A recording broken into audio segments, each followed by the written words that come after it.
एक बेटी बैठे बैठे विचार करते हुए अपने पिता के बारे में सोचती है।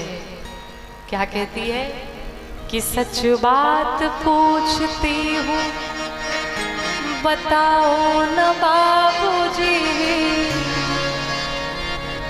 सच बात पूछती हूँ बताओ न बाबूजी, छुपाओ न बाबूजी, क्या याद मेरी आती नहीं। क्या तुम्हें मेरी याद नहीं आती? वो अपने बचपन को याद करती कि मुझे कितना प्यार मिला। कहती है कि जब मेरा जन्म हुआ, पैदा हुई घर में मेरे मातम सा छाया था। बेटी घर में जैसे पैदा होती ना, जैसे लगता है कि कोई मर गया हो महाराज, ऐसी उदासी छा जाती घर में। और बेटे पैदा हो तो ढोल नगाड़े बजाए जाते हैं कि पैदा हुई घर में मेरे मातम सा छाया था। लेकिन पापा तेरे खुश थे मुझे माँ ने बताया था। सब तो दुखी थे लेकिन मेरे पिताजी बड़े खुश थे, मेरे घर में बेटी आई है। कहती है कि ले ले के नाम प्यार जताते भी मुझे थे, ले ले के प्यार नाम जताते भी मुझे थे। आते थे कहीं से तो बुलाते भी मुझे थे। घर में अगर 4 बेटे हो ना और पिता बाहर से आए तो उन 4 बेटों में किसी को नहीं बुलाता, लेकिन घर में अगर एक बेटी हो तो माता पिता बाहर से कहीं से थके हारे आए तो एक गिलास पानी के लिए अपनी बिटिया को ही याद करते हैं, उसे ही बुलाते हैं। रात के 2 बजे उठने में भी वो बेटी आलस नहीं करती। कहती है कि मैं हूँ नहीं तो किसको बुलाते हो बाबूजी, मैं हूँ नहीं तो किसको बुलाते हो बाबूजी, बताओ न बाबूजी, क्या याद मेरी आती नहीं। और इतना ही नहीं, हर जिद मेरी पूरी हुई, हर बात मानते। मेरी हर जिद मेरे पापा ने पूरी की, हर जिद मेरी पूरी हुई, हर बात मानते। बेटी थी मगर बेटों से ज्यादा थे जानते, बेटी थी मगर बेटों से ज्यादा थे जानते। मैं बिटिया तो थी, बेटी तो थी, लेकिन बेटों से कहीं ज्यादा उन्होंने मुझे प्यार दिया, मुझे प्रेम दिया। घर में कभी होली कभी दीपावली आई, घर में कभी होली कभी दीपावली आई।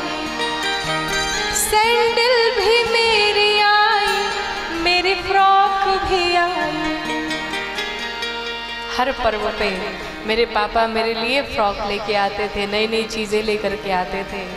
लेकिन अपने लिए गंजी भी ना लाते थे बाबूजी,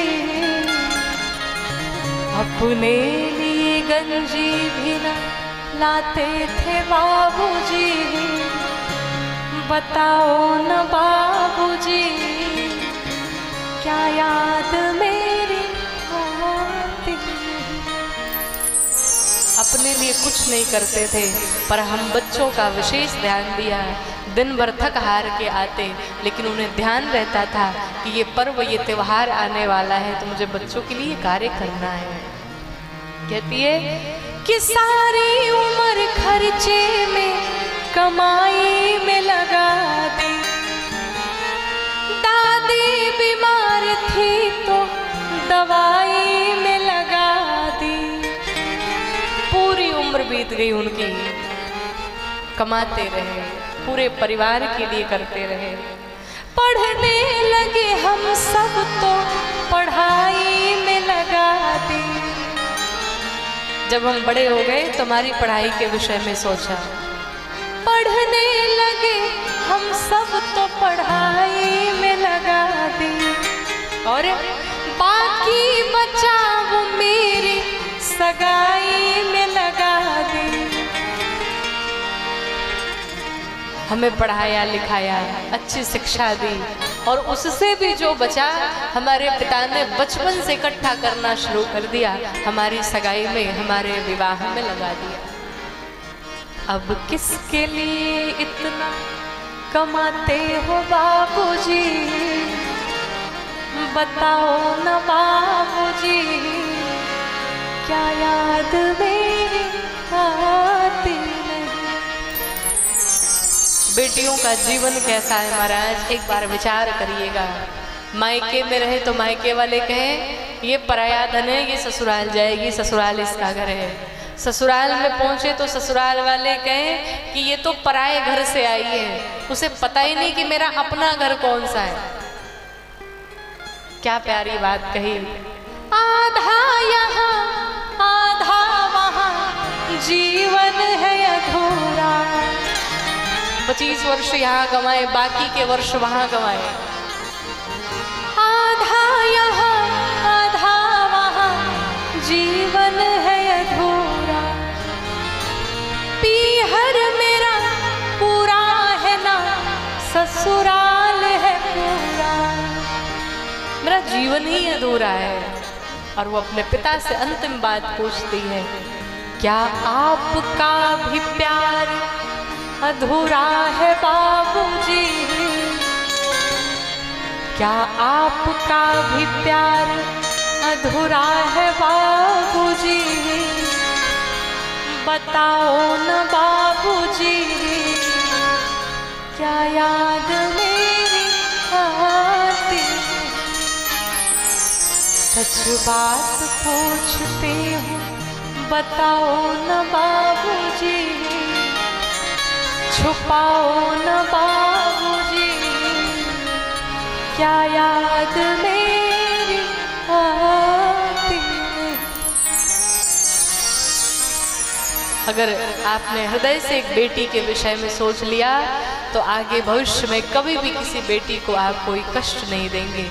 भगवान पर विश्वास करके उसे अपनी बेटी मान करके उसके साथ अच्छे से अपना जीवन निर्वहन करेंगे। इसलिए इस व्यासपीठ से आप सभी से निवेदन है, दहेज के चक्कर में न पड़िए। अगर लाना है घर में तो एक अच्छी एक संस्कारी बहू लेकर के आइए और उस बहू को अपनी बेटी से कहीं ज़्यादा प्रेम दीजिए। आप अगर दूसरों की बेटी को प्रसन्न करने में लगे हैं तो आपकी बेटी को भगवान सदैव प्रसन्न रखेंगे, इस विश्वास में रहिए। मैया जानकी को विदा करते हुए दशरथ जी हाथ जोड़ के खड़े हुए, सरकार ऐसा मत बोलिए। जब लेके अयोध्या पहुंचे महाराज दशरथ, अब ध्यान दीजिएगा, महाराज दशरथ ने तीनों पत्नियों को बुलाया और बुला करके क्या कहा, बधू लरी कनी पर घर आई। आज ये बहुएं पराए घर से अपने घर में आ गई हैं, इनकी रक्षा कैसे करना, राख्यो नयन पलक की नाई। जिस प्रकार से पल के नेत्रों की रक्षा करती हैं, ठीक उसी प्रकार से इन बहुओं की रक्षा आपको करना है। अगर ऐसी सोच, ऐसा प्रेम हर ससुर और हर सास का बन जाए तो क्यों न वो घर अयोध्या जैसा हो जाए, क्यों न वो रघुकुल जैसा घर हो जाए। अपने व्यवहार में परिवर्तन लाइए और भगवान में विश्वास रखिए। महाराज दशरथ बड़े आनंद के साथ में सभी के साथ रहने लगे। प्रातः काल जितने ब्राह्मण देवता आए थे सभी ब्राह्मणों की विदाई खूब दान दे करके किया। ब्राह्मणों ने खूब खूब आशीर्वाद दिया दशरथ जी को। बालकांड यहाँ पर समाप्त हुआ।